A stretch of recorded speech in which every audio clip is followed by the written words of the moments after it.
Bonjour, bienvenue pour ce cours d'animation basée capture de mouvement.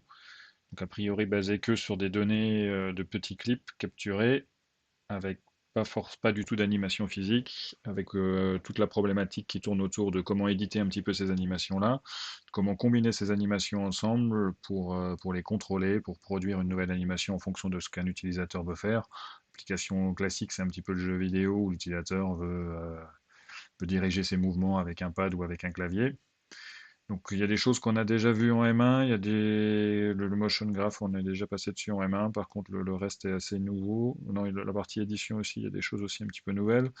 Machine à état, c'est ce que vous avez fait déjà un petit peu en TP, donc c'est plus un retour sur ce que vous avez pu commencer à faire dans le premier TP. Motion matching, qui est une espèce de motion graph, mais en utilisant la puissance de calcul. Donc voilà, alors il y a un petit peu comme en M1, dans ce cours, il y a ce que je viens de vous lister, il y a plein de choses que je n'aborde pas, mais qui sont des problèmes qui restent ouverts et qui restent intéressants. La segmentation, vous avez un clip, vous enregistrez une séquence de plusieurs heures de mocap et puis vous voulez la découper en petits gestes, ça c'est une problématique qui reste intéressante. La compression, de plus en plus intéressante aussi, quand vous êtes maintenant sur une application de jeu vidéo, vous avez des dizaines et des dizaines de milliers d'animes à stocker sur une carte graphique.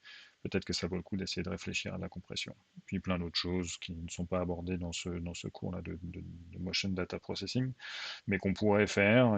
Il y a quelques autres cours après sur plus le skinning, sur un peu de machine learning pour éditer des animations. C'est les cours suivants. Donc déjà, bon, des choses qu'on a déjà vues pas mal de fois en M1 et qu'on revoit un petit peu, c'est que quand vous avez fait de la mocap et que vous récupérez des clips, vous pouvez pas simplement les combiner si vous n'avez pas fait attention à la topologie du squelette. Donc là, pousser à l'extrême, alors passer d'un squelette compliqué à un squelette plus simple, éventuellement c'est possible. Par contre, si vous avez fait de la mocap d'un bonhomme de neige, ce qui sera probablement pas le cas, mais si en gros si vous avez fait de la mocap de quelque chose d'un squelette simple et que vous voulez rajouter de l'info, typiquement si vous avez fait de la mocap d'un humain et que vous voulez rajouter les mouvements des doigts ou les mouvements des yeux, du visage, bah, vous les aurez pas et vous pourrez pas les réinventer. Mais même après, si vous avez deux squelettes avec des topologies très proches, vous allez avoir la longueur de chacune des articulations qui va changer. Et ça va changer quand on va rajouter le skinning dans le cours de la semaine prochaine. Si vous avez juste des petits détails qui changent comme ça changera complètement l'allure que vous allez obtenir, le résultat final qui va apparaître à l'écran. Même juste aussi, ce qu'on a vu déjà pas mal de fois, c'est que en changeant la longueur du squelette, vous aurez peut-être les pieds qui vont traverser le sol, qui vont traverser une table, ou vous n'arriverez pas à attraper l'objet, votre main sera plus loin ou plus proche de l'objet que vous voulez attraper. Ce qu'on a vu aussi déjà, c'est que pour calibrer un petit peu tout ça et pour être sûr, c'est que la première pause, ou même souvent dans le format de fichier, vous avez une pause au repos qui est définie. Cette pause au repos, elle a de l'influence, c'est-à-dire que si vous avez une pause au repos avec les bras vers le bas ou une pause au repos avec les bras horizontaux, ou une pause au repos avec l'écartement des jambes qui varie, ben, vous ne pourrez pas récupérer simplement les mouvements des angles et puis les jouer derrière. Donc là, typiquement, si vous avez une pose au repos qui est comme ça, si vous faites un 90 degrés sur l'angle de l'épaule, vous obtenez ça. Si par contre la pose au repos était les bras un tout petit peu écartés, que vous faites un 90 degrés, vous obtiendrez ça, ce qui ne donne pas le même résultat. Ici, on a l'impression que la personne, elle est juste en train de poser les bras écartés, alors qu'ici, on a l'impression qu'elle est contente. Donc vous voyez que la différence est déjà très grande sur pas grand-chose. Il y a des choses, alors comme on en avait besoin pour le TP, il y a des choses qu'on a déjà vues qui sont la cinématique inverse, donc je vais passer vite. Il y a toute une grande problématique qui s'appelle le retargeting. Le retargeting, c'est quand vous avez une animation et que vous voulez la réappliquer sur un squelette avec une topologie différente. Donc ici, un squelette avec des grandes dimensions, des plus petites, des dimensions un petit peu allongées sur le torse. À l'arrivée, quand vous jouez votre animation, vous voulez que la main soit sur les poignets de la malle que le squelette est en train de porter, et pas à côté, ou pas au-dessus, ou pas en dessous. Et avec la même synchronisation dans le temps aussi. Donc ça s'appelle le retargeting. Ici, on le voit, ça arrive si votre décor en carton de papier n'est pas tout à fait la même chose que le film que vous voulez jouer. Ici, le décor est déjà pas mal grand, mais il n'a pas la même verticalité que ce qu'on veut montrer. Ben, il va falloir changer les rotations de la main, déplacer un petit peu les choses. Ça va se faire avec la cinématique inverse. Donc ici, le personnage, encore un autre problème, le personnage attrape son nez. Si on change la longueur des articulations, ici, ben, le personnage n'attrape plus son nez. Euh, L'autre problème aussi classique du retargeting, c'est les pieds qui glissent. C'est quand vous avez si vous changez les paramètres de morphologie, vous avez le centre de gravité qui continue de se déplacer comme ce que vous avez capturé, vous le rejouez sur un squelette différent. Bon, déjà, si votre squelette est plus petit, vous vous rendez compte que les pieds sont plus hauts, mais ça peut se résoudre en descendant un tout petit peu le centre de gravité pour remettre les pieds sur le sol. Par contre, vous allez avoir des effets de pieds qui glissent, et ça se voit tout de suite, tout de suite, tout de suite. Une des manières de résoudre ces problèmes-là, c'est de faire de la cinématique inverse. Souvent, c'est plutôt résolu en pré-processing, c'est-à-dire avec l'intervention d'un humain qui édite les choses. Par contre, on a vu que maintenant, il y a des algorithmes de cinématique inverse. Donc là, je repasse vite, hein, je vous renvoie vers le cours de cinématique inverse.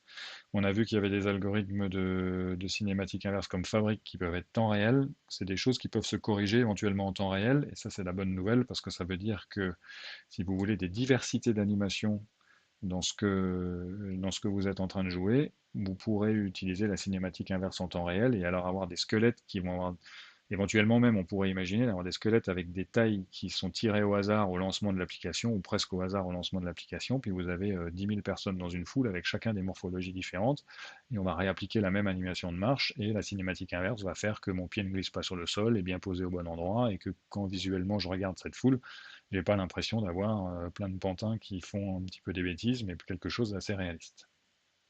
Donc ça, c'est plutôt le cours de cinématique inverse. Ici, là, on va vouloir maintenant, dans ce cours-là, plutôt, on suppose qu'on a un clip, déjà plutôt avec la bonne morphologie, où tous les clips ont les mêmes morphologies, donc ils ont été tous retargetés, et on va vouloir, si on n'a qu'une seule animation, l'éditer, puis ensuite, petit à petit, on va rajouter des animations, puis les combiner les unes avec les autres pour obtenir des effets de plus en plus réalistes. Puis des effets de plus en plus variés, parce que si vous avez commencé à avoir des centaines de clips, c'est parce que vous avez envie d'avoir plein de gestes différents dans votre appli. Donc le challenge général, c'est en général ce que vous avez capturé ou ce que vous avez dans votre clip n'est pas tout à fait ce que vous voulez. Alors c'était déjà le cas quand on appliquait la cinématique inverse, on n'avait pas tout à fait la bonne topologie, donc on faisait du retargeting avec des algorithmes de cinématique inverse pour obtenir ce qu'on veut. Maintenant, on voudrait aussi, par exemple, on a enregistré une anime où le personnage est en train de tourner à gauche de 10 degrés, puis vous avez envie qu'il tourne à gauche vraiment de manière plus forte, et vous voulez qu'il tourne à gauche de plutôt de 20-30 degrés d'un coup. Qu'est-ce que vous allez faire sur votre anime? Ça, on verra un petit peu plus loin. Ici, là, tout l'objet de ce cours-là, c'est de le résoudre à chaque fois avec des données. Si vous n'avez pas le clip qui vous convient, on rajoute des données et on regarde comment on fait pour combiner ces nouvelles données ensemble. Le problème général, c'est où est-ce que ce qui vous intéresse vit dans les données. Donc, est-ce que je peux prendre les données d'un clip et puis les réappliquer de l'autre côté? Peut-être oui, mais qu'est-ce qu'il faut que je récupère comme information là-dedans? Alors, les gros problèmes sur lesquels on travaille aussi pas mal au LERIS, là, c'est le style, la personnalité, l'émotion. C'est que si dans un geste, je ressens quelque chose, qu'est-ce qu'il faut que j'extrais là-dedans pour le réappliquer à un autre geste? Voilà, typiquement, quand on voit cette personne-là, on dirait qu'elle a trop bu. Qu'est-ce qu'il faut que je récupère dans ce mouvement-là pour l'appliquer à un autre geste et que ça continue de fonctionner là? On a plutôt une personne assez dynamique. Qu'est-ce qu'il faut que je récupère là-dedans si je veux garder l'effet dynamique mais l'appliquer sur un geste, je sais pas, de course, de saut ou de autre. C'est pas si simple. Il y a des outils, il y a divers outils qui existent. Il y a des problèmes qui restent ouverts et qui sont encore à attaquer. Premier élément qu'on avait déjà vu l'année dernière, il y a des choses où je vais repasser assez vite, hein, c'est qu'on peut changer le déroulement du temps. Je prends souvent aussi un petit peu les images de ce qui peut être fait sur les films, c'est-à-dire qu'en gros, votre clip d'animation, si vous le jouez, c'est un peu comme quand vous jouez un dessin animé ou un film image par image. Vous pouvez faire des choses. Vous pouvez ralentir à des endroits, ici, réaccélérer à d'autres pour rattraper le retard. Puis finalement, au bout du compte, ici, on a les deux mêmes clips, on est synchronisé ici au même endroit. Par contre, là, le clip est passé rapidement au début, puis à un moment, il est passé très lentement parce que je voulais mettre l'accent sur quelque chose de précis qui se passe à cet endroit-là, et puis ensuite, je repars sur quelque chose de très rapide. Donc ça se fait en faisant du time warping ou du time scaling ou du time shifting, c'est-à-dire que j'ai une petite fonction, je modifie ma fonction de temps. Alors ici, c'est avec une constante k, mais cette constante k, elle doit varier en fonction du temps, donc je peux l'éditer avec un système de courbes, et puis je rejoue mon clip. Je peux aussi changer l'échelle sur certaines articulations. Donc en général ici j'ai mis x2, x2 c'est un peu fort, hein, mais si vous voulez exagérer une partie d'animation, parce que vous êtes en train de faire un dessin animé très expressif pour peut-être des petits enfants, c'est peut-être des choses que vous allez vouloir faire avec des gestes très très forts. Quelqu'un qui est en train d'essayer de, je sais pas, de faire une roulade ou autre, si vous voulez accélérer des éléments, vous allez peut-être multiplier par deux ou multiplier par deux le clip et que la roulade se fasse deux fois pour exagérer le mouvement. On peut aussi ajouter deux animations ensemble, c'est-à-dire que vous prenez les angles d'une animation, vous prenez les angles de la deuxième animation, vous les ajoutez. Il faut faire très attention parce que vous obtiendrez peut-être un résultat bizarre, mais après, si dans certains cas, ça peut très bien se passer. Ça peut se faire. Souvent, l'animateur se le fait plutôt avec des courbes comme ça, hein. Donc, il voit. Alors, c'est pas. Donc, par exemple, il va sélectionner le coude. Il va sélectionner un des 3 degrés de liberté du coude. Ça va lui afficher la courbe. Il avait au départ la courbe noire. Il va aller l'éditer. Il va dire ah ben moi je préférerais que cet anime ce soit plutôt la courbe rouge. Il va traiter ça un petit peu comme un signal et puis il va appliquer des outils de traitement du signal sur ces choses-là. Alors on peut aller plus loin que ça, c'est-à-dire ne pas forcément le faire qu'avec un humain, mais aller chercher des outils de traitement du signal. Les outils classiques de traitement du signal sont Fourier. Ça, c'est des choses qui peuvent être faites assez facilement sur une animation. Je vais vous en parler un tout petit peu plus loin là. Le premier élément qu'on peut appliquer avec des outils de traitement du signal, c'est de faire des filtres passe haut, des filtres passe bas, pour essayer de supprimer le bruit. Des fois, vous avez des tremblements dans une animation qui sont dus à vos éléments de capture, et ça peut valoir le coup de passer un petit filtre qui va lisser les hautes fréquences, qui va les effacer, un peu comme quand on passe un filtre gaussien sur une image. On obtient une image un peu plus floue, mais ça a enlevé le bruit de la capture. Alors après, il faut faire attention parce qu'à certains endroits, les hautes fréquences sont importantes, surtout au moment des impacts. Là, les hautes fréquences, elles sont plutôt au moment où le personnage retombe les pieds sur le sol. Il va y avoir probablement un effet physique qui va se transférer sur le genou, puis vous aurez des petits tremblements sur le genou. Si vous effacez ces tremblements-là en pensant que c'est du bruit, vous allez perdre un petit peu de réalisme sur votre animation. Alors ça, je présente, c'est issu d'un papier de recherche, c'est des choses que vous retrouvez dans des logiciels d'édition d'animation. C'est un papier de 95 qui faisait du traitement du signal. C'est quelque chose qui ressemble à Fourier, mais qui est beaucoup plus simple à coder. C'est une des dernières questions du TP. Alors souvent, je ne vous demande pas de le coder en TP, mais pour ceux qui auraient de l'avance et qui s'ennuieraient, ils peuvent très bien faire cette partie-là du TP. L'idée était à l'époque, je vous présente la version de 95 sans parler de Fourier. On peut le faire très bien avec Fourier, avec le transformé du Fourier que vous avez dû faire en outils mathématiques ou peut-être avec Julie Digne. Là, c'est une méthode probablement plus simple à coder où il n'y a pas forcément besoin de faire appel à la théorie de Fourier pour la comprendre. C'est que vous avez donc là le grand tableau ici. Pour chacune des articulations, vous avez 3 degrés de liberté. Donc pour chacune des articulations, vous avez une ligne de valeur. Alors prenons par exemple le coût de la rotation en X ou la premier chiffre de votre quaternion si vous avez un quaternion. Alors si vous le faites sur les quaternions, il faudra quand même renormaliser votre quaternion à la fin. Mais bon, imaginez que vous avez des angles, c'est le premier tableau qu'on a ici. On va diviser le tableau en deux, c'est-à-dire qu'on va prendre deux valeurs consécutives, on va les moyenner. Ici, on avait 10 et 14, la nouvelle valeur c'est 12, c'est la moyenne, et puis on se souvient de comment reconstruire le signal avec le plus 2, moins 2. Donc on a, alors le plus 2, moins 2 ici est mal placé, c'est que il faudrait garder deux cases ici qui indiquent qu'on a fait moins 2 pour obtenir celui-là, plus 2 pour obtenir celui-là par rapport à la moyenne. La moyenne c'est 12, si je fais moins 2, j'obtiens celui-là, si je fais plus 2, j'obtiens celui-là. Ici 16 et 20, je calcule la moyenne, j'obtiens 18, c'est pareil, plus 2, moins 2. 22, 24, la moyenne c'est 23, c'est plus ou moins 1. Ici lui c'est moins 1, lui c'est plus 1. 28 et 22, la moyenne est 25. Lui c'est plus 3 et lui c'est moins 3. Donc il faut se souvenir où est-ce que le plus, où est-ce que le moins, s'il va à droite ou à gauche. J'ai fait ça pour un niveau, je recommence. Donc ici dans ce tableau-là, j'ai plutôt les hautes fréquences. C'est-à-dire que ici, je peux aller, alors on va voir tout à l'heure qu'au moment de la reconstruction, je peux aller changer ces chiffres-là. Mais on va recommencer, donc ça c'est... Donc ici j'ai n sur 2 valeurs, mais il faut que je garde les déplacements qui sont bien n valeurs. Je recommence, je moyenne 12 et 18, j'obtiens 15 avec le plus ou moins 3, je moyenne 23 et 25, j'obtiens 24 avec plus ou moins 1, et je fais ça sur tout le reste du tableau.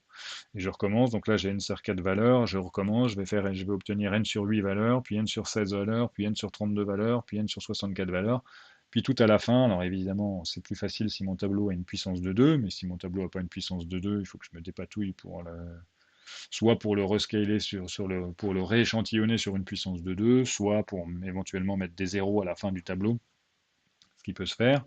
À la fin, j'obtiens une seule valeur qui est la moyenne totale de mon signal, 19,5, et puis les deux chiffres de reconstruction pour repasser à deux valeurs, puis à quatre valeurs, puis à 8 valeurs, etc. Maintenant, ce que je peux faire, c'est qu'au moment de la reconstruction, ici, je peux mettre des sliders qui vont modifier les valeurs rouges ou éventuellement même modifier les valeurs blanches. Les valeurs blanches, c'est la courbe, les valeurs rouges sont les valeurs de reconstruction.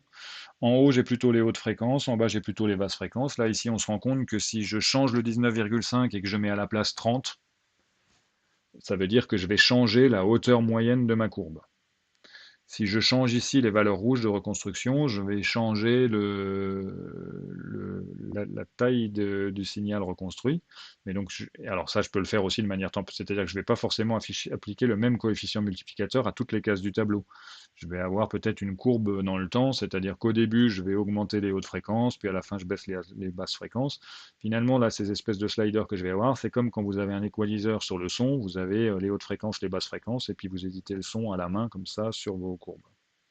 Donc ce que vous pouvez obtenir, c'est que si le signal d'entrée ici, c'est la courbe pleine, si vous voulez appliquer un filtre passe-bas, par exemple, si vous voulez manger les hautes fréquences, et bien ici, vous allez multiplier votre signal de reconstruction par 0,001.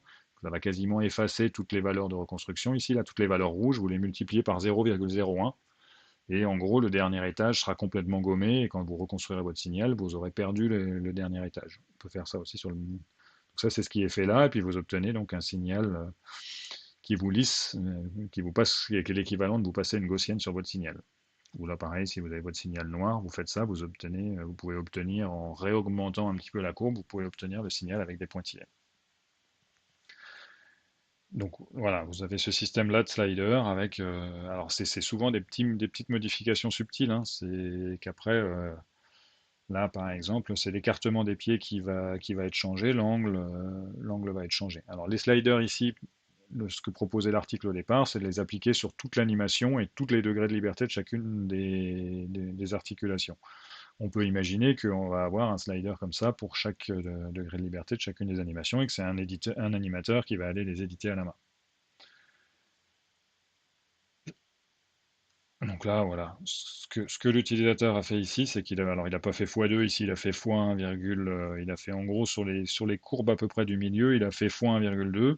Donc ça revient ici, par exemple, ici j'ai fait x2, à faire x2 sur les valeurs rouges qui sont là, et puis je reconstruis mon signal avec x2. Donc ici, au lieu d'avoir le plus ou moins 3, je vais obtenir un plus ou moins 6, et puis mon 15 qui avant donnait 12 et 18, maintenant il va donner 9 et 21.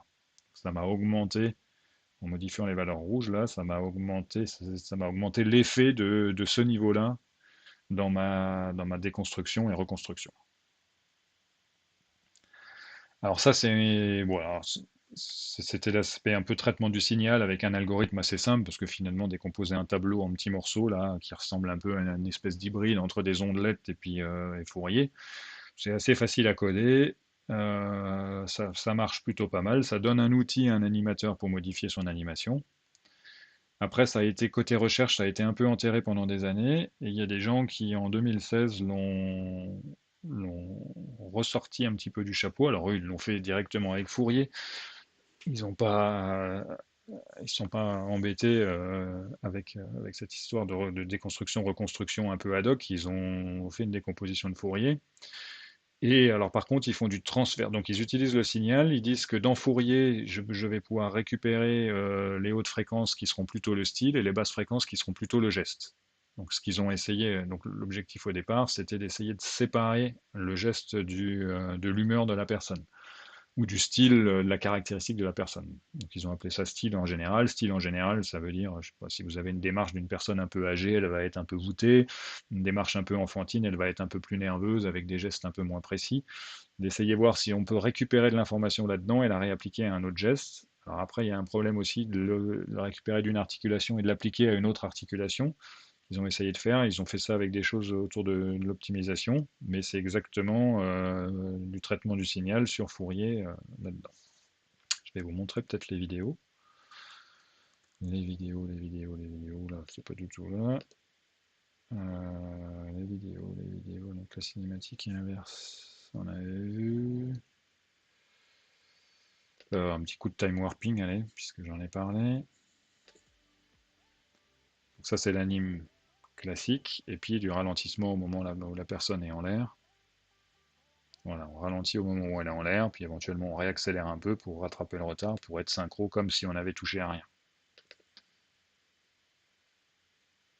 Ça, c'est plus des choses que vous pouvez, si vous travaillez sur l'animation, ça peut valoir le coup de temps en temps de regarder des vidéos où les gens changent leur manière déjà de marcher, puis leur manière de bouger en fonction de l'environnement. Donc là, petit à petit, on passe de la marche à la course de manière continue. Pour regarder cette vidéo, vous essayez de faire ça avec votre animation sur un ordinateur, vous devriez obtenir quelque chose d'assez similaire.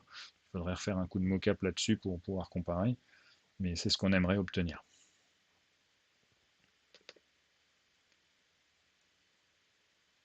Non, alors ça c'est pas, ils sont pas dans l'ordre mes vidéos.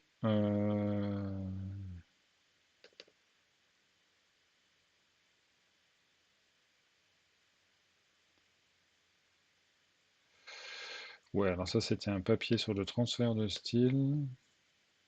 Donc ici, vous voyez que vous avez le style. Alors c'était un papier qui faisait des choses plus compliquées qu'avec Fourier, qui faisait pas mal de machine learning sur les données.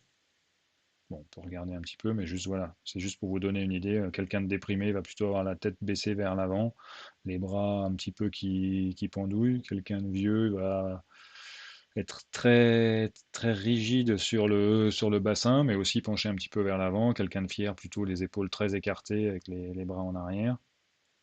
C'est juste pour vous montrer. Donc ça, c'était un premier papier qui faisait des choses plus compliquées sur le transfert de style. Je vous montre plutôt la version spectrale, donc la version plutôt avec Fourier.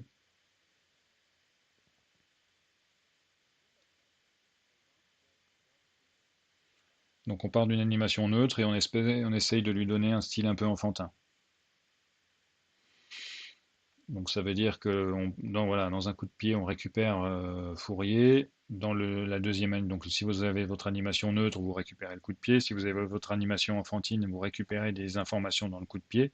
Et puis ensuite, vous essayez de réappliquer Fourier. Donc vous prenez les hautes fréquences de Fourier d'un côté et vous les additionnez donc dans Fourier à la fréquence que vous avez de l'autre animation.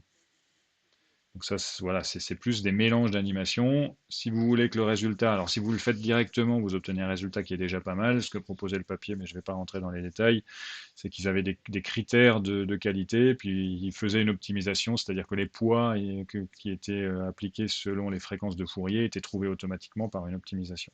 Et pour ça, vous avez besoin d'un critère de qualité sur votre anime.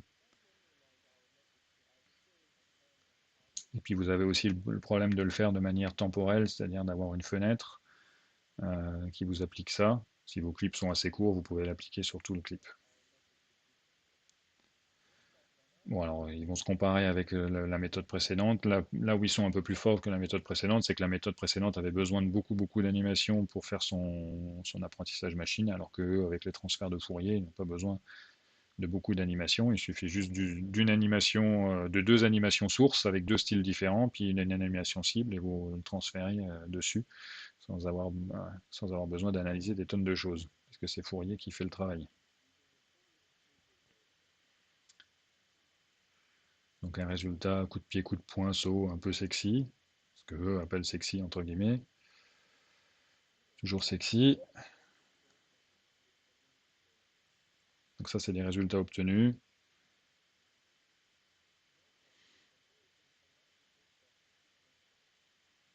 Donc avec l'ancienne méthode où il n'y avait pas beaucoup de données, le machine learning faisait plutôt des tremblements. Le faisant directement dans Fourier et une optimisation, il y a moins de tremblements. C'est ce que vous montre le papier à cet endroit-là.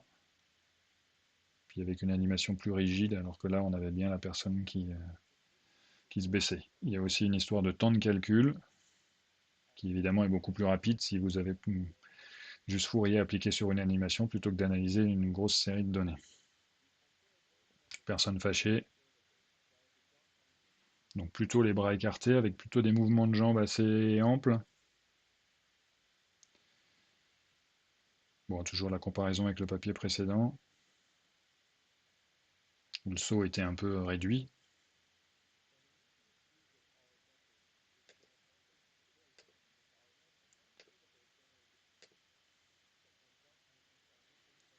Animation enfantine, bon, toujours la comparaison avec le papier précédent.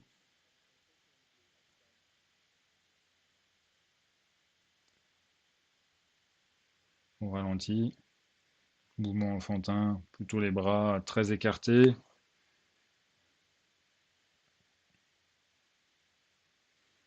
Des mouvements, des bras qui bougent un petit peu pendant le saut.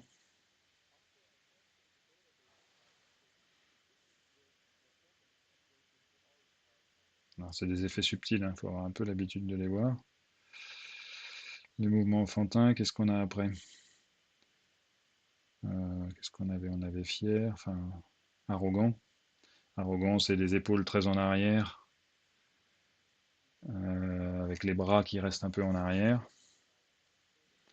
Voilà. Ouais. Donc ça c'était pour cette vidéo-là. Non, alors la suite c'est le motion graph dont on va parler. Donc ça c'était si vous aviez une animation ou deux ou trois, mais que vous vouliez travailler que sur un clip. Maintenant, la suite de ce cours, c'est plutôt vous avez deux animations, voire plus, on va augmenter, et que vous voulez les combiner et produire un nouveau geste. Alors, on peut ajouter deux animations ensemble, on peut les ajouter en interpolant, donc en mettant des poids devant. Si vous faites juste une somme, votre animation sera bizarre. Par contre, vous pouvez avoir un poids. Le poids peut aussi varier. Si vous voulez faire une transition de l'animation 1 vers l'animation 2, vous avez votre poids qui va diminuer pour l'animation 1 et qui va augmenter pour l'animation 2. Ça marche plutôt pas mal, c'est utilisé tout le temps, on l'a fait déjà dans les TP de M1. Ça marche si vos animations sont bien synchronisées. Ici, là, si les animes sont pas tout à fait l'une en face de l'autre, ça va probablement coincer un peu. Donc ça, c'est fait typiquement à chaque fois que vous voulez passer d'une animation à l'autre. Il faut faire donc ce que j'appelle synchroniser, ça veut dire qu'il faut bien faire attention que ici, c'est le pied droit qui est sur le sol, le pied gauche qui est en l'air. Ici, il va falloir, ben là c'est l'inverse, quand on passe dans l'autre animation, il a le pied gauche sur le sol et le pied droit qui est en l'air. Si vous faites la transition à ce moment-là, vous allez avoir un petit effet bizarre de jambes qui montent et d'une qui descend, et ça va se voir et ce sera pas bon. Donc ça veut dire que la transition entre cette frame-là de la première animation et cette frame-là de la deuxième animation n'est pas bonne. Il faut trouver autre chose, il faut trouver un autre endroit. Ben, donc là, dans cet anime, on regarde, c'est plutôt ici, hein, jambe gauche sur le sol, jambe droite en l'air et puis un peu pliée. C'est assez proche de ce qu'on a ici. Donc on commence à faire la transition. Donc comme cette pose est très proche de celle-là, je vais faire 75% de celle-là, 25% de celle-là, je vais afficher le truc là, puis je vais faire 50 de celle-là, 50 de celle-là, puis 25 de celle-là, 75 de celle-là, c'est ce que j'affiche là. Et puis après, je repasse à 100% de celle-là, 0 de celle-là, et je continue dans ce clip-là pour faire un saut. Donc dans votre jeu, si vous avez une anime de course, le joueur appuie sur le bouton parce qu'il veut faire un saut, vous attendez d'arriver dans cette frame-là, et ouais, vous êtes obligé d'attendre d'arriver sur le bon pied, ou alors vous avez plus de données, peut-être que vous allez détecter à d'autres endroits qu'on peut faire la transition vers le saut, mais il se trouve qu'ici son pied d'appel c'est le pied gauche. Vous vous souvenez probablement pas, mais il y avait un des premiers jeux qui s'appelait Prince of Persia, qui existe toujours, mais là dans les premières versions, où le gameplay était un peu pénible justement à cause de ça. C'est quand vous vouliez faire sauter votre personnage, il fallait attendre qu'il arrive sur le bon pied pour le pied d'appel, mais ce qui correspond à ce que vous faites dans la vraie vie. Dans la vraie vie, chaque fois que vous êtes obligé de monter sur un trottoir ou de descendre, vous allez réduire un peu vos pas avant pour synchroniser, pour que le pied se trouve en face. Bah là c'est pareil, il faut que vous attendiez la bonne frame et puis ensuite vous faites votre transition. On peut faire cette transition-là aussi dans Fourier, ce que proposait déjà le papier de 95 de Bruderlin, où en gros, On va récupérer Fourier de cet anime, récupérer Fourier de cet anime. On va appliquer des coefficients dessus pour supprimer certains morceaux. Alors après, on peut aussi faire pour certaines parties du corps. Si je veux récupérer le haut du corps de celle-là, le bas du corps de celle-là, je vais me dépatouiller pour avoir des courbes différentes pour le bas du corps, proche de 0 ici, puis maximum pour là, et puis l'inverse pour le haut du corps. Et après, je mélange dans Fourier ces choses-là. Donc il y avait déjà tout dans ce vieux papier où il y a encore pas mal de choses pas mal d'idées qu'on pourrait reprendre. Voilà, le genre de résultat que vous pouvez obtenir, motion blending. Donc ici, on a une anime où le bas du corps fait pas grand-chose, mais c'est plutôt la tête qui tourne. Non. Ici, une anime où la personne est debout, mais où c'est les bras qui bougent et la tête ne fait pas grand-chose. Et puis on obtient une nouvelle anime où on garde celle-là, mais on modifie les animes de bras. Donc on a la tête qui tourne comme ici, on a les bras qui bougent. Pardon, on a la tête qui tourne comme dans la première anime, et on a les bras qui bougent comme dans la deuxième anime. Donc ça, le motion blending, ça peut se faire de manière avec un résultat assez réaliste où on ne voit pas forcément qu'il y ait de raccord ou de coupure. Ça, c'était si vous aviez deux animes. Maintenant, imaginez que vous ayez plein d'animes en entrée. Ce que vous avez commencé à faire dans Unity, avec la machine à état, ça peut se faire aussi avec le motion graph. J'en avais déjà parlé pendant le M1.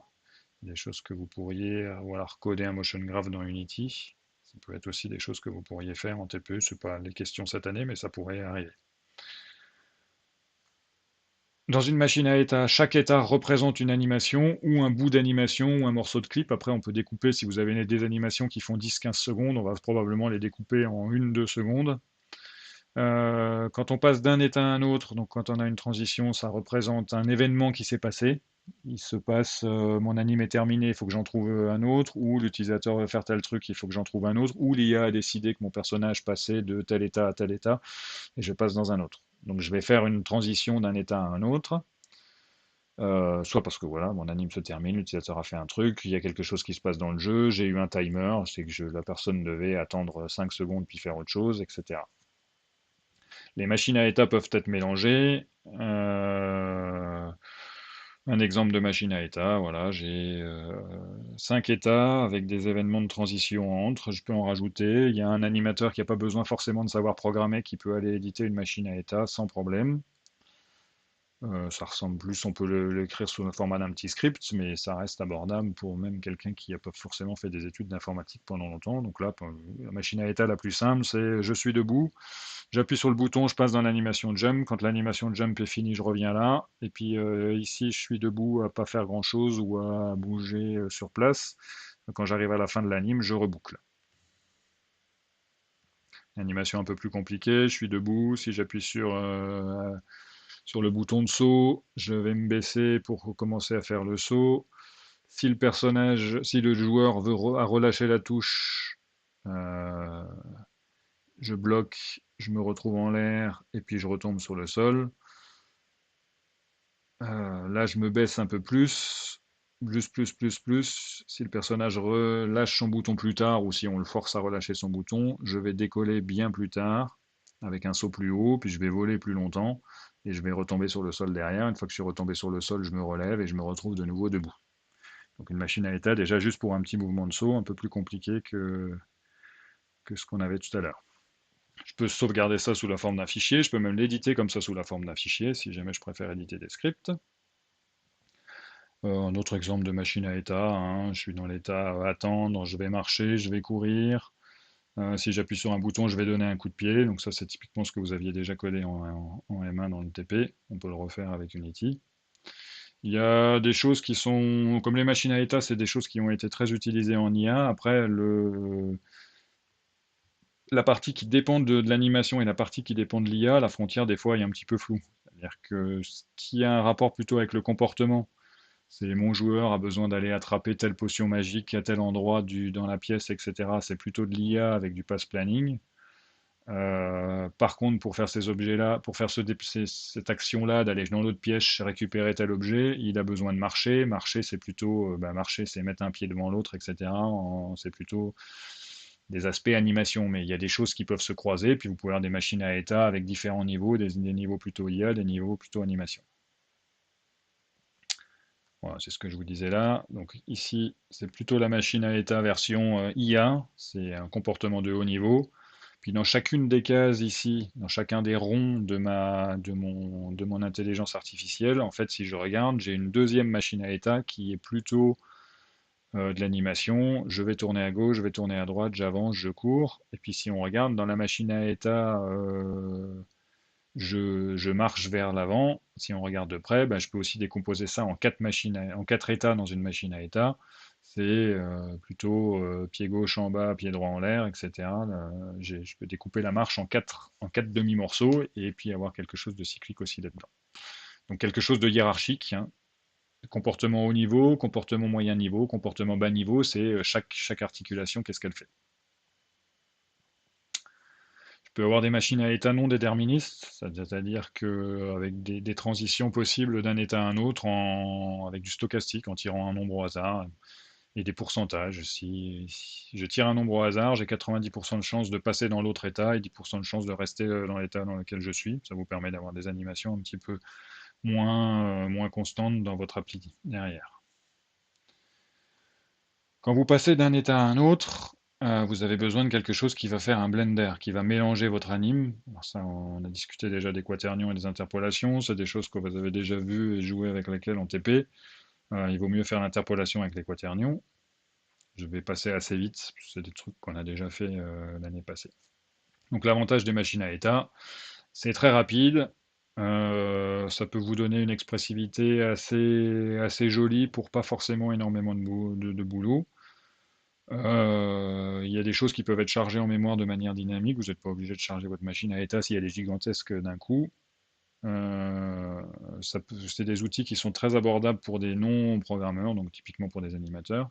Et avec les aspects non déterministes, donc stochastiques, en tirant un petit peu des choses un peu random dans votre machine à état, vous pouvez avoir des comportements un peu variés et non prédictibles.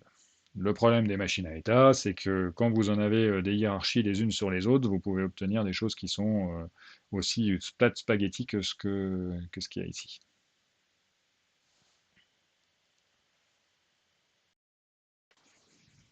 Dans notre hiérarchie de machines à état, ici, donc voilà, vous avez, je rappelle, hein, vous avez l'IA, vous avez l'espèce de graphe avec les petits comportements, et puis pour chacun des petits comportements, on a la machine à état de chacune des articulations. Un papier qui date de 2002, Motion Graph, qui est toujours d'actualité, on verra tout à l'heure avec des choses de motion matching qui sont plus récentes. Lui, il a décidé que bah, faire une machine à état pour produire une animation, c'est bien, mais on n'obtiendra jamais le réalisme qu'il faut. Euh, le motion graph qu'on obtient, qui a été construit ici, il est probablement très bien et probablement suffisant. Par contre, quand on commence à avoir beaucoup de clips, peut-être que le faire à la main, c'est un petit peu fastidieux. Est-ce qu'il n'y a pas une méthode pour le construire automatiquement? Donc en gros, globalement, c'est on prend tout ce que faisait l'animation, c'est-à-dire que l'IA continue de faire ce qu'elle veut pour son comportement là, mais par contre, nous, on va construire un graphe d'animation de manière automatique.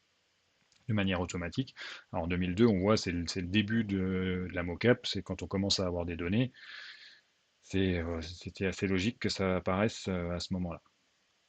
Donc globalement, si vous avez deux clips, c'est d'essayer de trouver automatiquement quand est-ce que je vais pouvoir passer d'un état à un autre. Alors c'est plus complètement un état ici, c'est plus vraiment une machine à état, c'est plutôt quand est-ce que je vais pouvoir passer d'un nœud à un autre dans mon graphe. Ici, les flèches sont dans les deux sens, c'est pas toujours compatible dans les deux sens, hein. C'est pas parce que je peux passer de l'anime A à l'anime B à tel endroit que je peux revenir dans le sens inverse à cet endroit-là. Le bon côté de cette idée-là, c'est que je vais pouvoir créer des nouvelles animations à partir de petites pièces de plein de mouvements différents. Alors, l'exemple pour les clips vidéo, l'analogie avec les clips vidéo, elle s'arrête là un petit peu là. C'est le côté animation là qui a été un peu en avance. Après, on a vu des choses avec des économiseurs d'écran ou avec des générateurs de films qui essayaient de mettre des bouts de films l'un après l'autre. Mais bon, ça marche moins bien qu'avec des clips. Là, c'est sûr que les clips, c'est vraiment bien adapté pour ça. Les clips dans l'animation, c'est vraiment bien ça.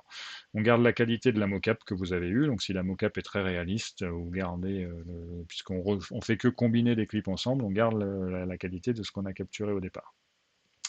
Les challenges là-dedans, C'est trouver où est-ce que deux clips peuvent se connecter comme il faut ensemble. C'est, si j'en reviens tout à l'heure là avec vous avez mes petites imagettes de personnages qui courent et des personnages qui sautent. Et ben, pour préparer un saut, il faut trouver la connexion peut se faire à tel endroit. Il faut falloir trouver l'arc et la flèche de manière automatique. Puis une fois qu'on a construit complètement le graphe, après il va falloir naviguer dans le graphe. C'est en fonction de ce que veut faire l'utilisateur dans son application, comment est-ce que je navigue dans le graphe. Donc on en revient toujours à mon. Donc là j'ai pris des personnages réels, mais ouais, ces deux-là dans mon graphe d'anime, ils sont compatibles. Ils ont la jambe gauche en l'air, la jambe droite tendue derrière. Eux, ils sont compatibles aussi entre eux. Par contre, si j'essaye de passer de cette pose-là de mon clip à celle-là d'un coup, ça va pas marcher. Il va falloir que j'attende dans mon animation pour faire la bascule. Pour ça, il faut que j'ai une notion de distance. Il faut que je sois capable de dire que cette pose et cette pose sont proches, donc avec probablement une distance petite ou proche de zéro. Il va falloir que je puisse dire aussi que celle-là et celle-là sont proches avec une distance proche de zéro. Il va falloir que je dise que celle-là et celle-là sont loin et ne sont pas compatibles avec une distance grande. Et puis il va falloir aussi un moment que je nettoie probablement au moment où je fais mon blend, que je fasse des choses sur les mouvements de pied, sur les positions des pieds sur le sol. C'est-à-dire que je peux donner des cas particuliers, j'en parle pas souvent, mais on peut probablement aussi donner ici des cas particuliers. C'est quand le pied est ancré sur le sol, c'est une information importante, et je ne suis pas compatible avec telle autre animation où le pied n'est pas sur le sol, n'est pas ancré, parce que le pied est en train de bouger. Donc mon graphe, une fois que j'ai compris ce que c'était, chaque sommet du graphe, un vertex, c'est le nom du clip et le numéro de la pose. Donc après, quand on dit le nom du clip, ça peut être un pointeur, un identifiant, je ne sais pas comment vous le codez dans votre application derrière, mais voilà, c'est le clip numéro 618 et c'est la frame ou la pose numéro 414. Et je crée un nœud, je crée un vertex pour chacune des poses de toutes les animations. Donc, si j'ai 100 animations avec chacune à l'intérieur 1000 poses, je vais avoir 100 fois 1000 nœuds dans mon graphe. Et ensuite, dans mon graphe, je vais avoir potentiellement 100 fois 1000 nœuds et transitions vers d'autres 100 fois 1000 articulations. Donc, une arête dans mon graphe ici, c'est quand je suis tiens, dans ce nœud-là, je vais pouvoir passer dans cette pose, cette pose et cette pose. Donc par rapport à la machine à état où on avait plutôt des transitions qui sont je suis dans un clip, je peux passer dans un autre clip, là c'est plutôt je suis dans une pose et je peux passer dans une autre pose. Donc il n'y a plus dans un des ronds ici, dans une machine à état, on avait un clip complet. Ici, dans un graphe d'animation, dans un des ronds, on a une seule pose d'un clip et après on passe de l'autre côté. Alors évidemment, que les premières transitions dans lesquelles on n'a même pas besoin de calculer ou de faire des choses, c'est quand je suis dans le clip numéro 1, la pose numéro 1, je vais pouvoir passer dans le clip numéro 1, la pose numéro 2, puis dans le clip numéro 1, la pose numéro 3, dans le clip numéro 1, la pose numéro 4. Donc là, elles ne sont même pas représentées sur mon graphe. Je peux passer d'une frame à l'autre dans un clip donné, puisque normalement, ils ont été issus d'un mouvement compatible. Je peux par contre trouver aussi des transitions pour aller plus loin dans mon clip. Je vous ai dit tout à l'heure, pour faire le saut, il faut attendre que le pied gauche soit sur le sol parce que c'est mon pied gauche d'appel avant de m'impulser, de donner l'impulsion. Peut-être que je peux accélérer dans mon animation, dans mon clip d'animation, pour passer plus vite à cette pose-là et puis que ce soit plus réactif. Donc là, par exemple, vous pouvez avoir des transitions qui vous font sauter 2-3 frames dans un clip pour passer directement à ce que vous voulez. Les edges ici sont des transitions. Donc au début, je suis debout. S'il ne se passe rien, je reste dans debout. Si jamais l'utilisateur a voulu faire quelque chose, je peux passer dans avancer. Je fais quelques pauses ici dans avancer. Quand je suis là, je vais basculer dans tourner à gauche parce que l'utilisateur a voulu tourner à gauche. Et puis voilà, je me balade comme ça dans mon graphe une fois que j'ai réussi à le construire. On ne sait toujours pas trop comment le construire. Et on ne sait pas toujours non plus trop comment naviguer dedans, mais on a le principe général. Je peux construire des graphes. Donc mon graphe peut devenir éventuellement très complexe. Il peut aussi être très simple. Je peux avoir que 4-5 clips. Ça me permet de le débugger un peu plus facilement. Mais après, une fois que ça fonctionne, je peux lui injecter des graphes différents. La représentation aussi visuelle peut servir pour le debug, mais en général, on ne le voit pas trop, le graphe. Voilà, ici, on voit qu'un clip fait comme ça. Ça permet aussi éventuellement de rapprocher des animations ensemble pour voir ce qui se passe, mais c'est pas une obligation. Donc, construire le graphe d'animation, il faut identifier les nœuds qui sont compatibles, il faut les garder ou pas, et puis éliminer les arêtes qui sont un problème. Donc déjà, savoir, être capable de calculer une distance entre deux poses d'une animation. Donc j'ai à cet endroit, j'ai de l'anime à cet endroit-là, j'ai une autre anime où le personnage est à cet endroit-là. Je voudrais savoir s'ils sont compatibles l'un avec l'autre. Alors déjà, la première chose qu'il faut que j'arrive à faire, alors ici c'est pas dans cet ordre-là, ils le font en 4, mais moi souvent je le ferai plutôt en 1 en premier, c'est d'annuler la translation et la rotation du centre de gravité, enfin du root, pour que mes deux animations se retrouvent l'une sur l'autre. Parce que finalement, deux animations de marche, que je suis en train de marcher d'un côté du stade de foot ou d'un côté du stade de mocap ou de l'autre côté du stade de mocap, mes deux animations de marche, elles sont probablement compatibles avec plein de transitions possibles de l'une à l'autre. Pour garder l'information temporelle aussi, il y a le mouvement que vous étiez en train de faire qui est important. C'est le sens dans lequel les pieds avançaient, le sens dans lequel les bras avançaient est important. Je ne vais pas pouvoir faire des transitions de cette pose à cette pose si les bras avançaient pas dans le même sens et si les jambes avançaient pas dans le même sens. Pour faire ça, ce qu'on fait, c'est qu'on prend la frame d'avant, la frame d'après, la frame d'avant, la frame d'après. Donc finalement, on prend 6 poses. Quand on en a deux à comparer, finalement, on va en comparer 6. On n'a pas besoin d'avoir la notion de hiérarchie, on peut garder le nuage de points, c'est ce qu'on vous dit là. Ici, on annule la translation et la rotation, ça superpose les deux nuages de points. Et on calcule la distance en faisant, alors eux, ils faisaient un processus un peu plus compliqué, où ils faisaient un peu plus que annuler la translation et la rotation du centre de gravité. Ils faisaient une optimisation pour retrouver quelle était la rotation et la translation qui synchronisent le mieux les deux nuages de points. C'est pas forcément obligatoire dans les tests qu'on a pu faire dans les différents TP. Après, pour calculer la distance, on va calculer la distance entre les deux têtes de frames qui vont ensemble. Donc ici, la frame verte foncée avec la frame vert foncé, la vert flashy avec la vert flashy, la verte claire avec la verte claire.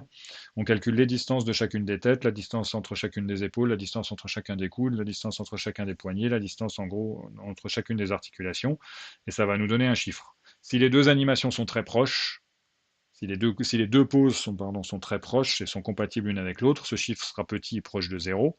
Et si, si les deux poses dans les deux clips ne sont pas compatibles, on va obtenir une distance qui sera grande. C'est vraiment la notion de distance, c'est deux points proches donnent 0, deux points éloignés donnent une distance qui est grande.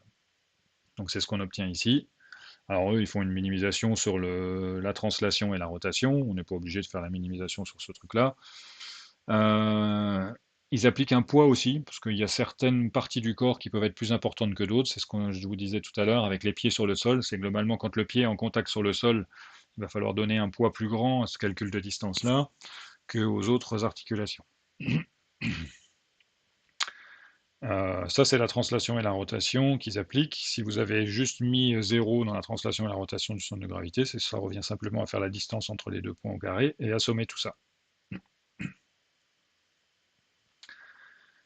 Une fois que vous êtes capable de calculer la distance entre deux poses de deux clips différents, vous allez calculer la distance de tous les poses avec toutes les clips. Pardon. Donc vous prenez votre premier clip, là, qui est aligné, que vous allez mettre virtuellement sur une ligne, avec des transitions sur chacune des poses, l'un après l'autre. Vous prenez cette pose-là, vous allez calculer la distance avec toutes les autres poses qui existent dans votre univers de poses. Éventuellement, ça peut être grand, mais c'est du pré-processing, vous le faites avant. Vous obtenez des 1, des 2, des 3. Ici, j'ai mis une largeur, on a mis une largeur de trait qui correspond à la distance. Des 3, c'est une distance qui va être grande.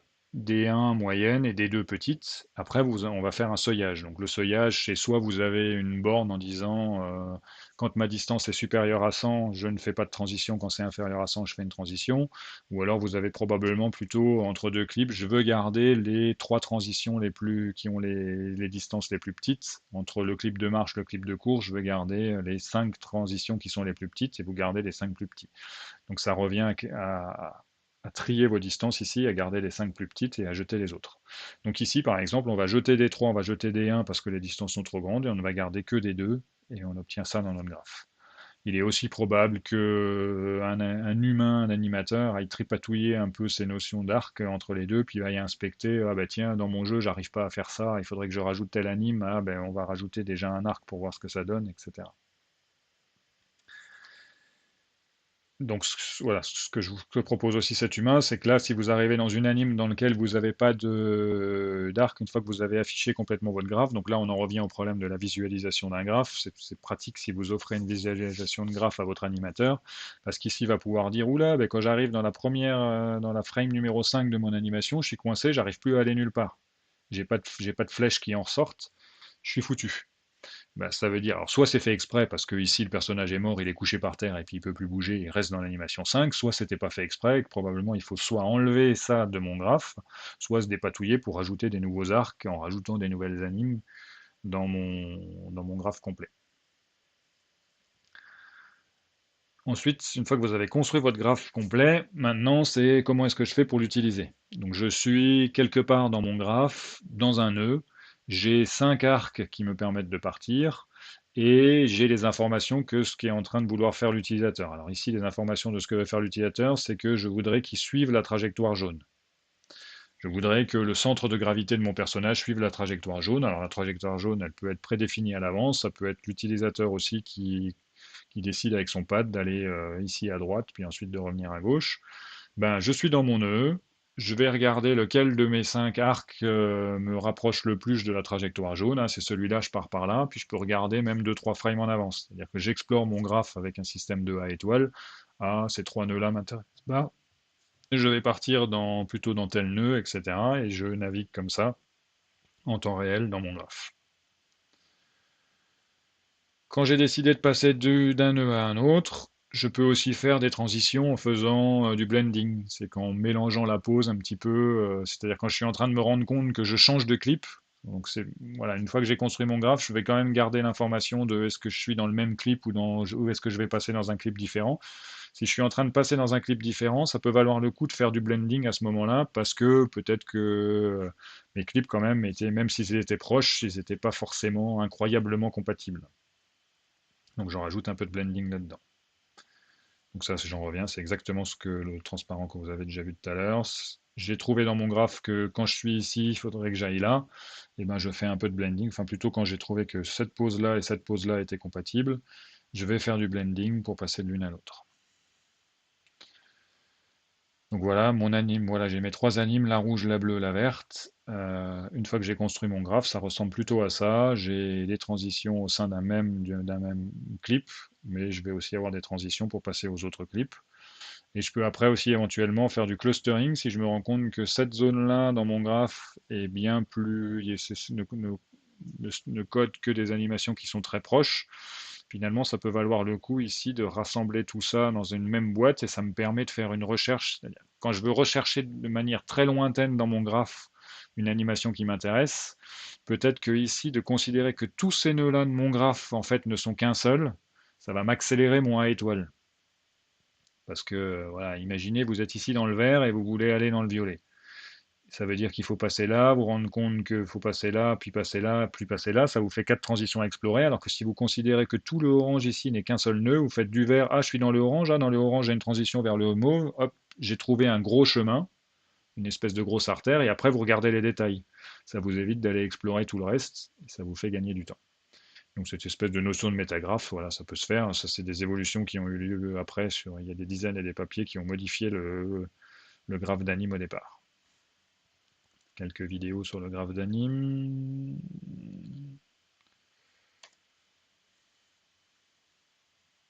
Bon, les classiques, hein, c'est les vidéos de l'époque qui commencent à dater un peu niveau style. Non, celle-là, je sais pas si c'est la vidéo de l'époque, je ne sais plus. Voilà. Donc la flèche jaune, c'est ce que veut faire l'utilisateur. Le graphe a été construit, je navigue dans mon graphe en regardant quelles sont les transitions qui font que je respecte ce que veut faire l'utilisateur. Ça marche aussi. Donc ici, il n'y a qu'une animation en entrée, c'est l'animation qui donne des coups de pied. Elle était fixe. Et ben voilà, l'utilisateur veut changer de sens d'un coup. Il faut que j'attende un peu avant d'aller retrouver l'anime qui bascule. Là, il veut aller vers la gauche. Ben, j'attends un peu et puis je bascule vers la gauche. Mais on a quelque chose d'interactif qui combine les clips ensemble, et qui marche très bien. Et qui finalement est assez simple à coder. Tant que vous n'avez pas des millions et des millions de clips, c'est assez rapide. On l'a fait souvent en TP, il y a peut-être même des gens qui l'ont déjà codé en M1. Donc ça, c'était l'anime d'entrée, l'anime noir. Maintenant, on voudrait que le personnage reste proche du trait jaune, qui n'est pas du tout la même trajectoire que l'anime noir. Et bien, on obtient ça, on obtient le nouveau trait noir. Alors, on n'est pas exactement sur le trait jaune, mais on a un résultat qui est largement montrable et où on n'est pas loin du trait jaune.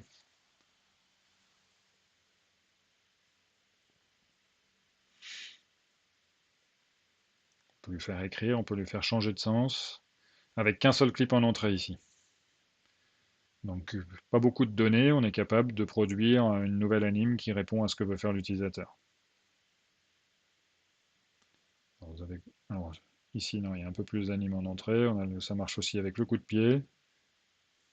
Alors le coup de pied, comme les déplacements du centre de gravité sont un petit peu moins fins que sur de la marche, le trait noir ici est un peu plus saccadé, un peu plus, il y a un peu plus de vibrations, mais on obtient exactement quand même ce que voulait faire l'utilisateur. C'était un papier SIGGRAPH, donc les gens ont écrit SIGGRAPH, avec deux animes différentes, la marche, le coup de pied.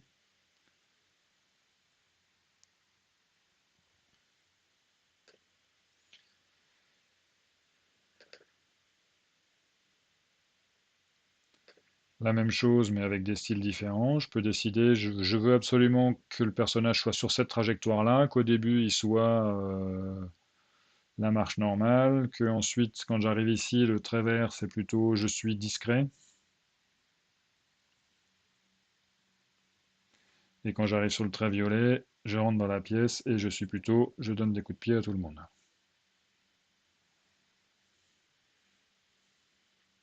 Ça marche avec des trajectoires différentes. Ça marche là, c'est plutôt je tourne à gauche, mais ça marcherait aussi avec des endroits où je tourne à droite.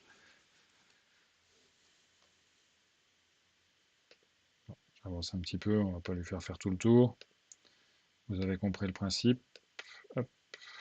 Chaque fois qu'on change de couleur, chaque fois que le trait a une couleur différente, c'est parce qu'on veut un style, enfin un clip différent dans ma base de clips. Non, Motion Matching, c'est pour la suite. Alors, là, on saute de 2002. Alors, il y a eu pas mal de choses hein, sur le clustering de graphes, etc., qui ont eu lieu. Et là, on saute en 2016. Les gens de Ubisoft qui, eux, se disent, ben, c'est bien le graphe d'anime, on le préconstruit à l'avance, on le charge, on le stocke, mais c'est quand même un peu rigide. Et puis, il y a cette notion de précalcul, là, qui est un peu bizarre. Eux, ce qu'ils se disent, ben, pourquoi est-ce qu'on charge pas tous les clips en mémoire d'un coup sans pré-traitement, sans construction de graphes, etc.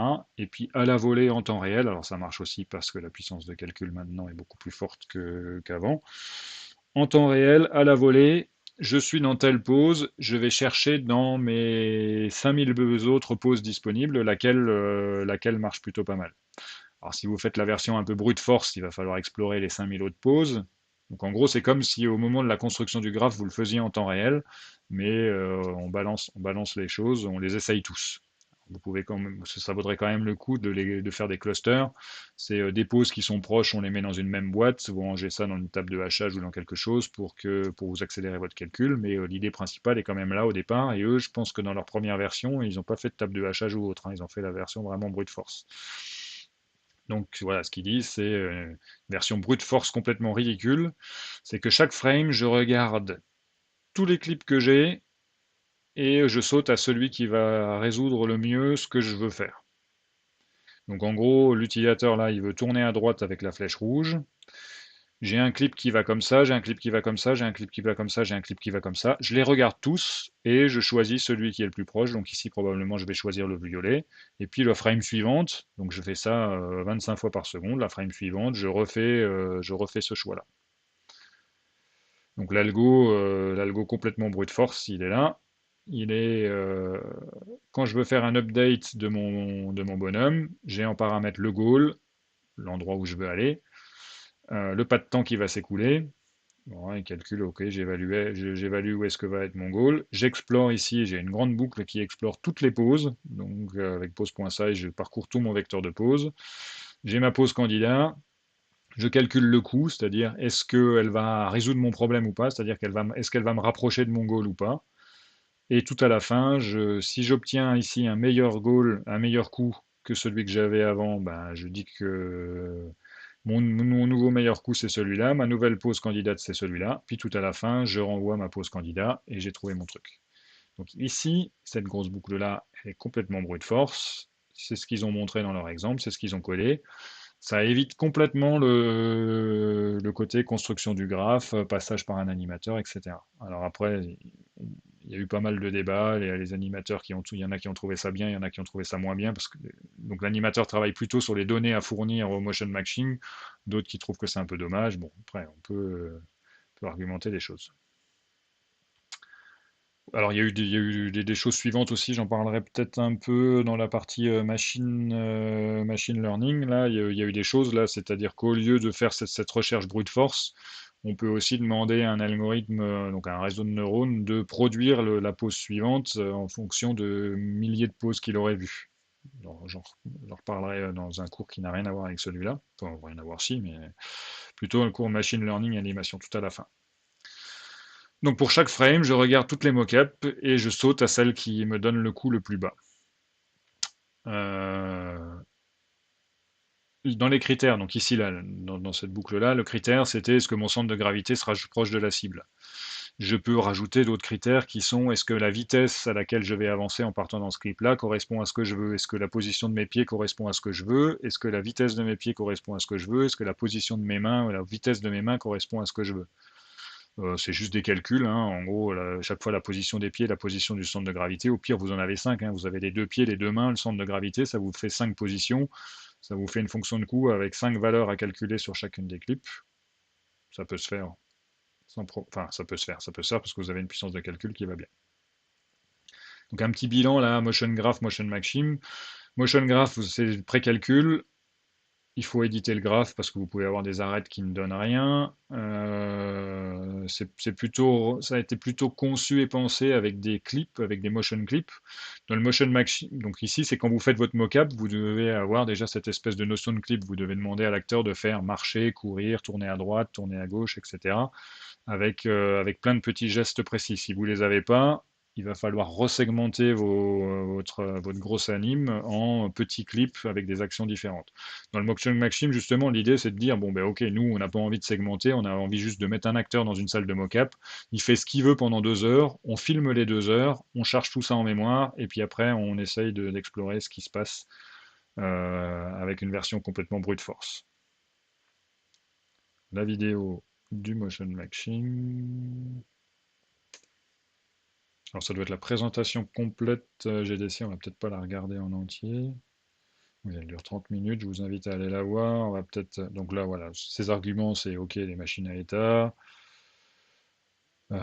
C'est compliqué. Voilà. Donc eux, ce qu'ils ont fait, c'est qu'ils ont fait, ils ont mis une personne dans une salle de mocap, ils l'ont fait courir en tournant à droite, en tournant à gauche. On enregistre tout ça.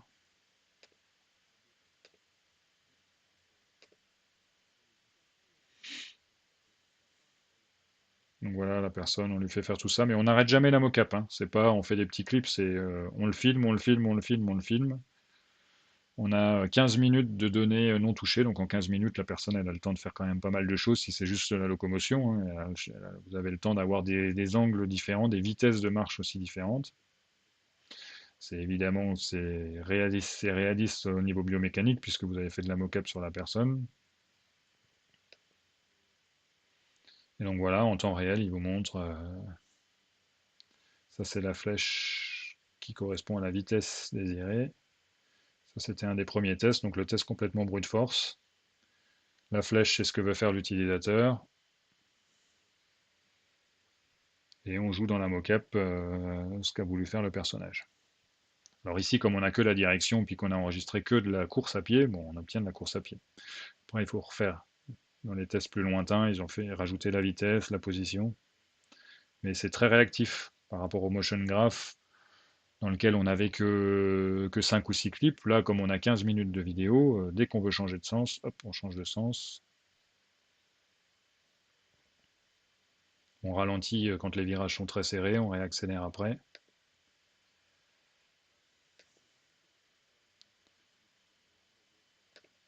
Bon. Alors avec un habillage, avec un skinning, ça donne un résultat encore plus joli.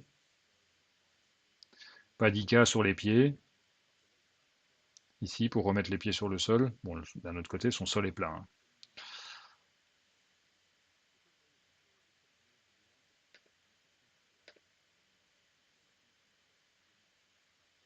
Ici, ils ont fait de la mocap comme ça. On rejoue les animes plus rapidement et vous obtenez même principe, hein, c'est pas parce que vous avez pas d'humain que vous ne pouvez pas faire de mocap, il faut juste avoir un petit peu plus d'idées.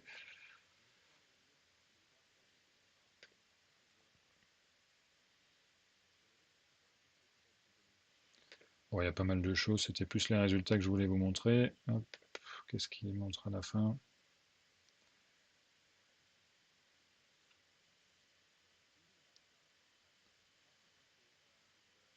Donc des animes comme ça où le personnage se fait pousser, pareil, on garde tout, on charge toute la mocap, et après on combine tout ça dans le gros motion graph, donc vous pouvez obtenir ça comme résultat avec des collisions, le personnage se fait cogner, hop.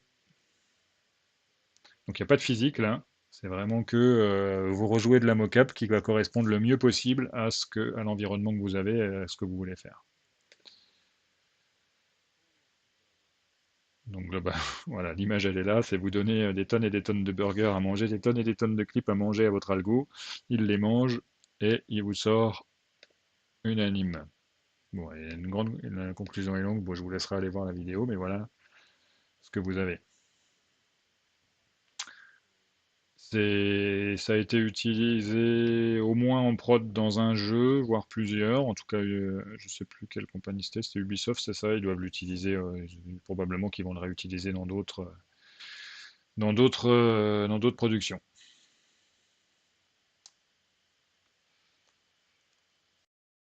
Bon, on a vu que le motion matching résolvait les problèmes de réactivité parce qu'on avait une grosse quantité de mocap à rentrer. Alors, peut-être j'aurais dû le présenter dans l'ordre inverse. Il y a des gens qui avaient essayé de résoudre les problèmes de réactivité dans le motion graph avant le motion matching, qui est d'essayer d'avoir un blending un peu plus efficace pour les animations, pour quand on passe d'un clip à un autre, d'avoir quelque chose de plus réactif. Alors, l'idée générale, c'était que pour l'instant, quand on est dans un graphe d'animation et qu'on passe d'une pose à une autre, on va faire du blending, ou quand on passe d'un clip à un autre, on va faire du blending, mais seulement entre deux animations. Et souvent, si vous voulez quelque chose de réactif et de réaliste, deux ne suffit pas. Euh, il va peut-être falloir combiner. Donc, quand vous êtes en train de vouloir tourner à gauche, si vous avez une mocap qui tourne à gauche de 5 degrés, une mocap qui tourne à gauche de 10 degrés, une mocap qui tourne à gauche de 15 degrés, avec des positions de pas un peu différentes, peut-être que ça vaudrait le coup de faire un blend plutôt sur les trois et d'avoir les pieds au bon endroit plutôt que de faire un blend que sur deux, mais il faut attendre que les pieds soient au bon moment pour faire votre virage à gauche. Donc c'est probablement peut-être une solution d'essayer de faire du blending au lieu de le faire sur deux, mais sur trois voire plus. Donc du blending sur plusieurs animations, ça revient juste à calculer une moyenne pondérée sur chacun des angles, ici W0, W1, W2 pour trois animes. Il faut que la somme de vos poids fasse 1, c'est comme quand vous faites une moyenne pondérée. Le problème, c'est comment trouver les poids W. Donc après, tout à l'heure, on regardera un petit peu Unity. Vous avez le inverse distance weighting qui pour calculer la distance à chacun des poses qui vous intéressent. Et vous faites le 1 sur cette distance. Vous avez la version barycentrique, la version plus proche voisin, la version RBF, vous les prenez tous. C'est une espèce de généralisation de la distance inverse. Donc la distance inverse, truc classique, mais un petit rappel. Ici, j'ai des valeurs. Ici, j'ai la valeur 22, 33, 34, 27. Sur chaque point vert, j'ai une valeur. Donc là, imaginez-vous, sur chaque point vert, vous avez une position d'animation qui vous intéresse. Puis pour chaque position d'animation, pour chaque articulation et pour chaque angle, vous avez un chiffre. Et maintenant, vous voulez mélanger, interpoler. Vous êtes quelque part ici au milieu. Vous voulez mélanger le, le- les poids, bah, vous allez calculer la distance. Ici, il y a une distance euclidienne entre ces points-là. Donc là, je suis dans un espace 2D, je calcule la distance euclidienne entre le point rouge et chacun des points verts, et je calcule la moyenne ici. Donc ici, je ne donne pas un poids de 4 au chiffre 22, je donne un poids de 1 sur 4. Alors ici, même 4 au carré. Donc la valeur 22, elle va avoir un poids de 1 sur 4 au carré, la valeur 34 de 1 sur 1 au carré, la valeur 27 de 1 sur 2,5 au carré, la valeur 30 de 3 sur la valeur 30 de 3, de 1 sur 3 au carré et la valeur 33 de 1 sur 2 au carré. J'obtiens la somme de tout ce truc-là qu'il faut que je normalise avec la somme des poids, donc 1 sur 1 au carré, etc. Et j'obtiens 32,38. Donc ici, je sais que l'angle que je vais vouloir avoir à cette position-là de l'espace, c'est de 32,38, qui est l'interpolation de tous les points verts. Ça, c'est juste un rappel sur l'interpolation. Interpolation barycentrique. Il faut que je triangule mon nuage de points. Donc en gros, là, ici, mes points verts, que je construise des triangles. Ça vous rappelle Delaunay et les triangulations. Quand j'obtiens un triangle ici, si je veux connaître la nouvelle valeur pour ce point ici, je vais prendre la distance ici, je vais prendre les coordonnées barycentriques et je vais faire la moyenne en fonction des coordonnées barycentriques que j'obtiens dans ce triangle. Donc ici, je ne fais plus l'interpolation que sur trois choses. Ici, je fais l'interpolation sur tous les points verts qui sont autour de moi, avec peut-être un seuil sur les distances. Ici, je triangule, donc un précalcul où il faut que je triangule, et je fais l'interpolation sur les trois sommets du triangle. Alors vous avez ensuite les radial basis functions, je ne vais pas rentrer complètement dans les détails, mais c'est une espèce de généralisation de la distance. Donc ici vous vous souvenez que dans la distance inverse, on calculait la distance, donc ça c'est la même chose, sauf que maintenant cette distance, vous l'injectez dans une fonction qui vous donne quelque chose de non linéaire. Alors c'était déjà pas linéaire ici parce que j'avais des choses au carré, mais en gros vous avez plus de généralité en mettant cette fonction. Elle peut être gaussienne, elle peut être multiquadrique, elle peut être inverse multiquadrique, etc. Ça peut être un polynôme. Ça peut être une avec du carré et du logarithmique, donc une simplate qui marche très bien. Le souci, c'est que cette fonction-là, au moment ensuite de devoir calculer les poids, c'est-à-dire que ici, on avait une info sur les poids et on savait les normaliser en faisant comme ça. Là, on ne sait plus les normaliser, donc il va falloir faire une optimisation entre guillemets. Il va surtout falloir inverser la matrice pour retrouver les poids qui correspondent bien à chacun de vos points. Donc le précalcul est un petit peu plus lourd, c'est-à-dire chaque fois que vous bougez un point, il faut réinverser votre matrice pour retrouver les poids de chacune des valeurs. Donc on va faire des interpolations avec la valeur RBF. On peut faire peut-être alors juste pour vous donner l'idée. Donc ça c'était différent. Je vais vous redonner l'idée, c'était qu'il y a différentes manières d'interpoler des choses. Il n'existe, et pas que dans l'animation, qui existe dans tous les domaines. Unity, eux, ils font une espèce de notion de distance inverse. Alors, on peut faire une petite démo avec Unity. J'espère que ça capture bien la vidéo. Mon personnage, mon personnage, mon personnage. On va se rapprocher pour le voir. J'ai une scène. On va se rapprocher encore un peu. Voilà mon perso. Mon perso, si je le sélectionne, il a un animateur quelque part. Ah oui, alors je ne vois pas l'animateur et la scène. On va déplacer la fenêtre. Hop, mon personnage, j'ai donc ce que vous avez fait en TP, pendant le premier TP, vous avez créé un blend tree. Alors, pour repartir du base layer, c'est une machine à état. Ma machine à état, je rentre dans la case entrée. Ce que je fais en tout premier, donc là c'est l'espèce de machine à état la plus simple possible. Je vais directement dans l'état locaux. Ce que j'ai appelé locaux, c'est déplacement. Si je double-clique dessus, je me rends compte que l'état locaux, c'est un blend tree, donc c'est un arbre qui va mélanger ici deux animations, parce que je l'ai faite que sur avancé. Donc alors mon blend tree, je le vois ici, j'ai deux animations qui est walk et run. Donc en gros, c'est pour illustrer un petit peu l'interpolation entre walk et run. Donc là, oui, alors vous ne voyez pas, et moi non plus, il faut qu'on ouvre cette fenêtre. Voilà mon perso. Je le fais jouer. Donc là, je suis dans l'animation marché, parce que mon trait rouge est ici dans marché. Je vais changer mon coef, que vous voyez ici, là, et qui donne un poids. Alors ce coef là, c'est ce que va piloter votre programme. C'est en gros, c'est ce qui, quand vous allez faire l'interface entre votre pad, votre contrôleur, vos touches et le blend tree, vous allez changer cette valeur là, et ça va déplacer le trait rouge qui est là-dessus, et je passe à l'animation de course. En gros, là, je fais du mélange. C'est que je prends la pause ici, je prends chacune des pauses de l'animation de marche et de l'animation de course parce qu'elles sont synchronisées et je passe de l'une à l'autre. Et ça marche plutôt pas mal. Alors, ça, c'était la version plutôt 1D. Faut que je retrouve l'autre scène. blou, blou, blou, blou, blou, blou, elle doit être par là. Celle-ci. Alors j'ai mon perso, alors pourquoi il est à l'ombre, je ne sais pas, c'est pas grave. On va se rapprocher de mon perso. Qu'est-ce qu'il fait mon perso? Hop. Donc c'est la première question plus ou moins du TP, hein, où on a notre perso, on a pareil la machine à état. La machine à état, oui alors là elle a plusieurs états, comment on fait pour zoomer? Hop, elle a un état... Oui, elle a un état... Bon, l'état qui nous intéresse, c'est que je suis sur le sol en train de me déplacer, elle a trois états. On va regarder, donc là j'ai ce qui a été combiné, hop, on y arrive, voilà, c'est plutôt donc ici, chacun des points ici correspond à un clip. J'ai idle qui est au milieu, idle c'est je suis statique et je ne bouge pas. J'ai tourné à gauche, tourné à droite, donc là par exemple celle-ci, celle-ci, bon, tiens, je ne sais pas où elle est placée, à 0,50, donc ça doit être celle-ci, ça s'est tourné à droite légèrement, ça s'est tourné à droite de manière forte.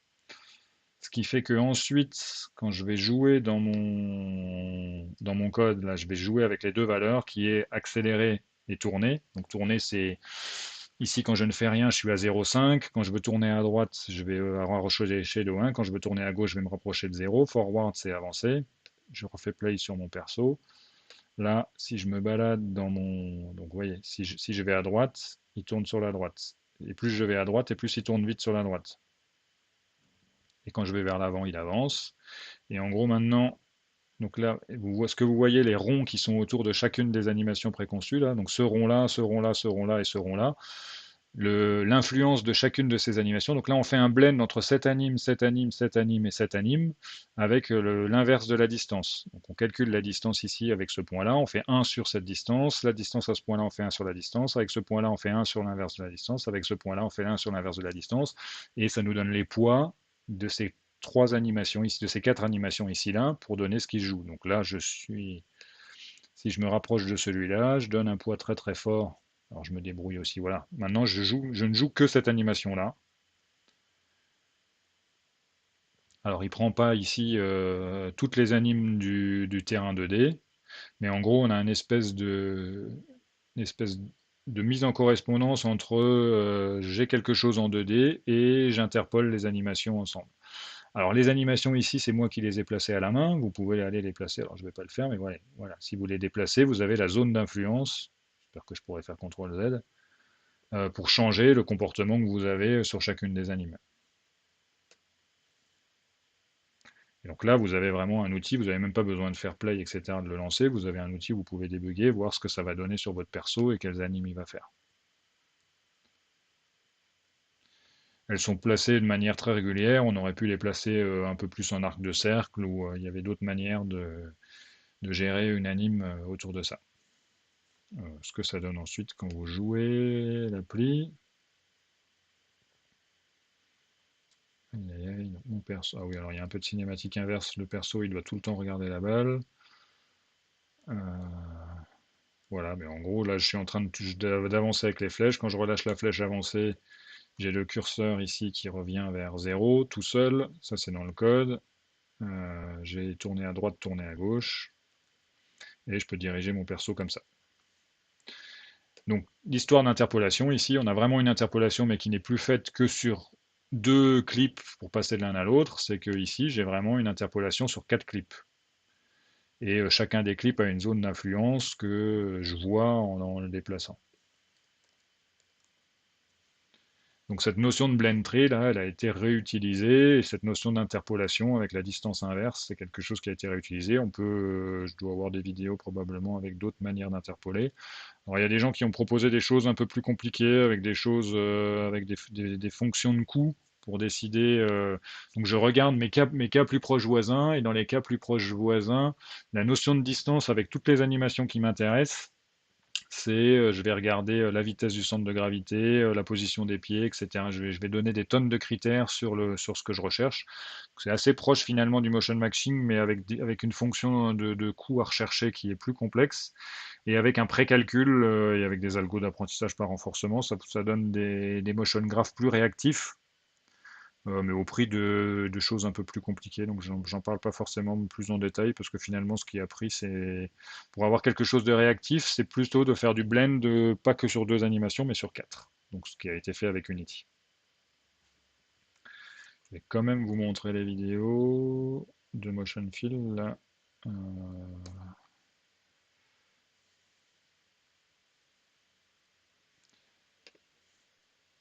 donc ça c'est pour rendre le motion graph plus réactif.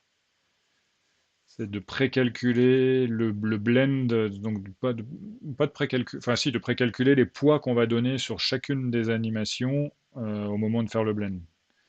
Donc c'est exactement comme un motion graph, mais au lieu d'interpoler sur deux clips, on va interpoler sur trois ou quatre clips.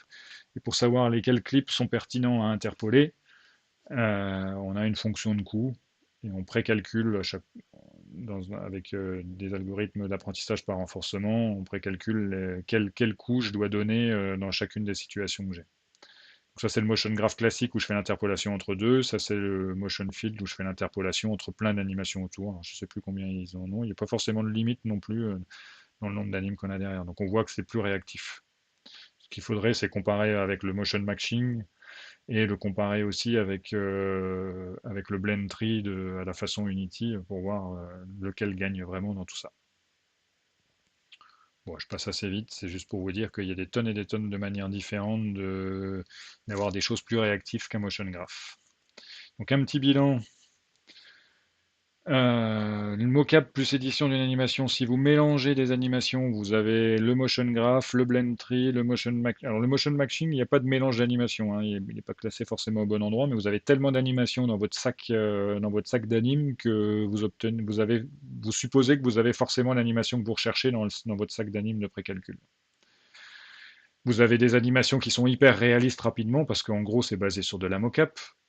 Si votre mocap a été réaliste et bien faite, et que les techniciens ont bien enlevé le bruit de la capture, les erreurs de la capture, vous obtenez un résultat hyper réaliste montrable. Par contre, le problème, c'est que quand vous voulez adapter vos animations à un environnement différent, avec des objets différents, il faut des techniques un petit peu plus évoluées, et c'est pas toujours si évident que ça. Puis même autour du motion graph et du blend tree et du motion matching, vous voyez qu'il y a encore des choses qui s'inventent, il y a encore des choses à faire. On avait vu la dernière fois dans le cours précédent IK et animation procédurale d'une animation, c'est-à-dire là l'esprit il est un petit peu différent, il est tant qu'à inventer des techniques qui modifient une animation, pourquoi pas faire une technique complète qui produit l'animation, c'est-à-dire ne pas avoir de mocap du tout. Alors, historiquement c'est ce qu'on faisait avant la mocap, il y a des choses qui reviennent un petit peu maintenant en disant bah la mocap c'est bien mais c'est pas ça a plein de défauts, autant refaire une animation procédurale dans laquelle je vais pouvoir avoir du contrôle. Alors si vous faites ça, il va falloir réinventer le mélange d'animations, parce que dans le cas de mocap, quand vous voulez blender deux animations, c'est assez facile, vous mélangez les angles. Là, si vous avez une animation procédurale dans laquelle voilà, vous pouvez mélanger les positions des articulations à l'arrivée, mais en général, ça ne donne pas le résultat que vous voulez, donc il faut plutôt mélanger les comportements. Par contre, une fois que le travail est fait, c'est ce qu'on avait vu avec des animations dans le cours à la fin de l'ICA, là, de ce que proposait Ubisoft, c'est que si vous avez écrit procéduralement plein de petits scripts pour votre squelette, après vous pouvez potentiellement plonger votre personnage dans n'importe quel environnement et puis vous pouvez transférer des animations d'un squelette à un autre. Et vous êtes complètement libéré de la mocap si on voit la mocap comme une contrainte. Et des fois, on peut voir la mocap comme une contrainte. C'est-à-dire que ce jeu de données là gigantesque dans lequel on a des tonnes de mouvements, des fois, c'est pénible de s'en sortir. Le défaut des animations complètement procédurales et de n'utiliser que l'IK, c'est que souvent les animations peuvent sembler un peu robotiques. Les bonnes pistes qui sont en train d'être explorées, c'est de convertir les données de mocap dans votre animation procédurale. Donc globalement, si on regarde un petit peu là les techniques, 90% des outils que vous voyez dans vos applications, c'est avec de la mocap. Et puis 10%, c'est peut-être des choses qui sont faites avec de la cinématique inverse. Après, vous avez souvent des techniques qui mélangent les deux. C'est que le gros des animes sont faits soit avec un graph, soit avec un blend tree et une machine à état, soit avec le motion matching. Et puis après, vous avez les petits détails fins de position des pieds qui sont refaits avec de l'IK et avec des animations procédurales. Ce qu'il n'y a pas dans aucun de ces deux mondes-là, dans la mocap qui sont des données, dans l'animation procédurale qui sont des procédures pour produire une animation, vous n'avez pas d'effets physiques, alors qu'il y a de nombreux effets d'une animation qui sont dus à la physique, l'équilibre, la chute d'un poids, le déplacement d'un objet, si vous êtes en train de porter une valise, porter un objet lourd. Tout ça, c'est des éléments qu'il faudrait rajouter par-dessus avec un moteur physique. C'est plutôt l'objet d'un autre cours et pas de celui-ci.